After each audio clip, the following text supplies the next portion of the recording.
Di antara tanda-tanda dekatnya hari kiamat itu adalah, dalam hadis ini ada 5. Yang pertama, yataqarabus zaman. Zaman, masa, waktu makin pendek, makin singkat, makin tak terasa. Dulu nampak budak-budak, sekarang udah jadi mak budak-budak. Dulu nampaknya lama zaman masa ini, sekarang cepat saja. Dari pagi ke petang, petang ke pagi, pagi ke petang, petang ke pagi. Bahkan sekarang ada pula orang yang tak tahu petang, tak tahu pagi. Pagi tidur, petang tidur.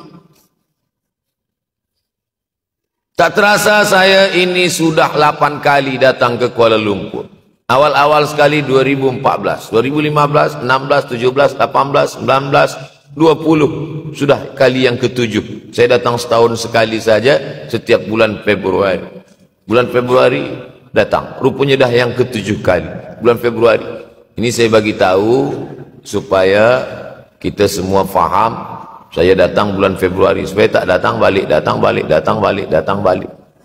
Sekali datang dari tarikh 2 hingga 9. Pusing, pusing, pusing, pusing, balik. Rupanya sudah kali ke-7, ke-8 kali datang menyampaikan tazkirah. Tak terasa. Dulu saya datang kemari belajar di UKM tahun 2003. Sekarang sudah 2020. 17 tahun. Tak terasa. Yataqarabus zaman.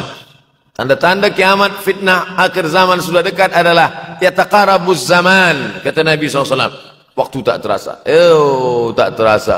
Tak terasa dah engkau dah datang aja.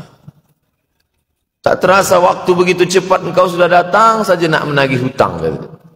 Orang berhutang ni pun rupanya tak terasa juga orang datang. Yang memberi pinjaman pula terasa lama betul. Apakah beza antara 5 minit dulu dengan 5 minit sekarang? Sama. Apakah beza antara 24 hours, 24 jam dulu dengan 24 jam zaman Nabi dengan 24 jam zaman sekarang? Sama. Tak ada beza. Mataharinya sama, bulannya sama, buminya sama. Yang berkeliling mengelilingi matahari sama. Apa yang membuat berbeza? Apa yang membuat zaman itu yataqarabus zaman? Ada hal-hal yang membuat kita sibuk. Dulu tak ada google.com, dulu tak ada Facebook, dulu tak ada Twitter, dulu tak ada BBM, dulu tak ada Instagram. Sekarang waktu habis. Bila kita tanya orang mana yang lebih lama, 5 minit atau 50 minit, semuanya sepakat mengatakan 50 menit lama, 5 menit kejap. Saya tanya 2 kali, pelajar-pelajar, penuntut-penuntut, mana yang lebih lama, 5 menit atau 50 menit? Semuanya berkata 50 menit lebih lama daripada 5 menit. Lepas tu saya balik, mana yang lebih lama? 5 menit menunggu azan maghrib bulan puasa, 50 menit status FB, Instagram. Oh, lebih lama 5 minit menunggu azan maghrib. 5 minit menunggu azan maghrib bulan puasa macam-macam mati jam.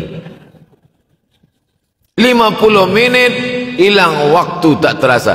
Itu menunjukkan hadis Nabi itu, semakin saya baca hadis Nabi, makin kuat keyakinan saya, makin kuat iman saya, makin hilang keraguan saya bahwa yang berbicara ini bukan manusia biasa, tapi dia dapat wahyu dari Allah. Wa ma yantiqu anil hawa in huwa illa wahyun yuha, melainkan wahyu dari Allah Subhanahu wa taala. Yataqarabuz zaman, masa begitu cepat berlalu tak terasa. Sebulan seperti sepekan, sepekan seperti sehari, sehari seperti sesaat.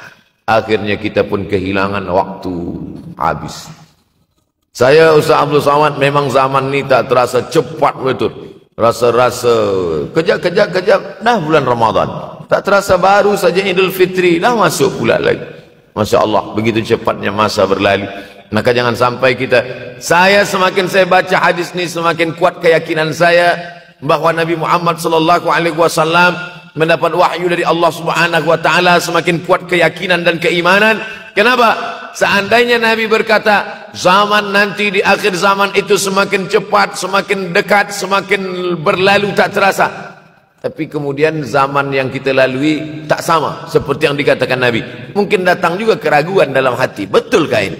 Tapi ternyata 1441 tahun lampau, 1440 tahun yang lalu Nabi mengatakan, dan hari ini terbukti zaman begitu cepat berlalu.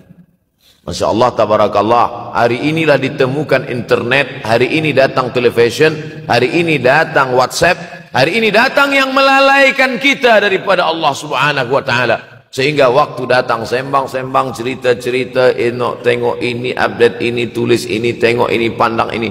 Habis waktu berlalu. Padahal waktu inilah yang akan ditanya oleh Allah subhanahu wa ta'ala. 6 kali Allah bersumpah demi waktu. Terbit fajar.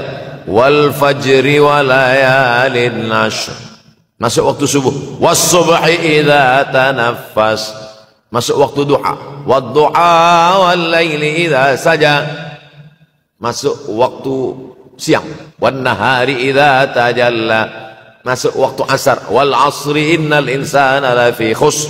Masuk waktu malam. 2 kali Allah bersumpah demi waktu malam. Wal laili idza saja. Wal laili idza yaghsha. Kenapa hadis ini yang Ustaz bahaskan?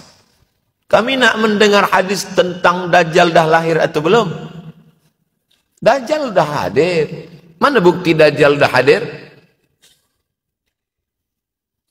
Kurma bisan tidak lagi berbuah.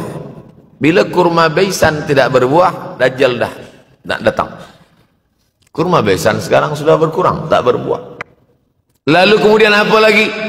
Ain Zuhar, mata air dari Ain Zuhar sudah kering. Sudah kering. Oleh sebab itu, tapi manakala dulu datang Habib Umar bin Hafiz, saya hadir majelis itu, adalah seorang bertanya, Habib, ya, Imam Mahdi dah lahir atau belum? Saya tengok, Habib menjawab, sepertinya dia macam tak suka pertanyaan. Kata dia, kita tak perlu mencari-cari dia dah lahir atau belum, kampung dia di mana, dia lahir di hospital mana, dia tak perlu. Yang perlu kita siapkan adalah iman dan takwa pengetahuan kita, supaya kita jangan sampai terkecoh, supaya kita boleh membezakan mana hak, mana batil, mana betul, mana salah, mana lurus, mana bengkok, mana hitam, mana putih. Sehingga dengan istiqomahnya kita beribadah ini, kita boleh membezakan mana Al-Masih yang original, yang asli, mana Al-Masih Ad-Dajjal. Makanya tadi sebelum salam kita berkata, Allahumma inni a'udzubika min azabi jahannam wa min azabil qabri wa min fitnatil mahya wal mamat wa min syarri fitnatil masihid Dajjal. Membaca, menghafaz 10 ayat di awal surah Al-Kahfi. Siapa yang menghafaz 10 awal ayat, hadis lain mengatakan 10 akhir, 10 awal 10 akhir, elok dua-duanya. Tapi Masya Allah, tabarakallah, anak-anak kita yang pakai jubah, pakai sorban putih ini, daripada tahfiz Quran, mereka tidak hanya menghafaz 10 awal 10 ujung, dari awal sampai ujung dia hafaz 30 juzuk dia hafaz. Mudah-mudahan anak-anak kita penghafaz Al-Quran. Allahumma ja'al abna'ana wa banatina min huffazil Quran wal hafizat. Jadikan anak-anak kami menjadi para penghafaz Al-Quran, ya Allah, supaya selamat dia daripada fitnah Al-Masih Ad-Dajjal. Tapi saya pilihkan hadis tentang yang 5 ini. Dengan 5 ini kalau kita amalkan, insya Allah Allah akan selamatkan kita dari fitnah akhir zaman ini. Yang pertama, manfaatkan waktu, kerana waktu di akhir zaman ini yataqarabus zaman. Kerana waktu semakin dekat tak terasa, hilang, berlalu. Maka isilah waktu ini dengan ibadah. Jangan sampai ada waktu yang kosong. Duduk sejenak kosong, berselawat, Allahumma salli ala sayyidina Muhammad wa ala ali sayyidina Muhammad, Allahumma salli ala sayyidina Muhammad wa ala ali sayyidina Muhammad. Sempat-sempatkan ambil wuduk, solat duha walau 2 rakaat. Sempat-sempatkan sebelum tidur malam solat witir 3 rakaat, supaya tidur kita sentiasa dalam wuduk dan kita sempat solat witir. Andai mati kita malam itu, insyaallah mati dalam keadaan husnul khatimah. Usolli sunnatal witri 3 rakaatin lillahi ta'ala. Nanti malam jaga tidak witir lagi, hanya tahajud saja. Sempat-sempatkan solat tahajud. Elok amat sangat baik solat wuduk 2 rakaat. Usolli sunnatal wuduk rakaatain lillahi ta'ala. Selepas solat wuduk, solat sunat taubat. Usolli sunatat taubat rakaatain lillahi ta'ala. Selepas solat sunat taubat, solat sunat hajat. Usolli sunatal hajat. Selepas itu barulah solat sunat tahajud 8 rakaat. Nak tambah lagi 10, 12, 14, elok, tak salah, karena dia tiada batasan. Adakah sahabat Nabi yang melakukan ini? Ada. Qatadah bin Nu'man, dari selepas Isya sampai azan subuh. Imam Ahmad bin Ambal, dari selepas Isya sampai azan subuh. Bahkan mereka menghatamkan Al-Quran dalam tahajud mereka. Maka bahkan ada imam yang disebut dengan As-Sajjad, kerana banyak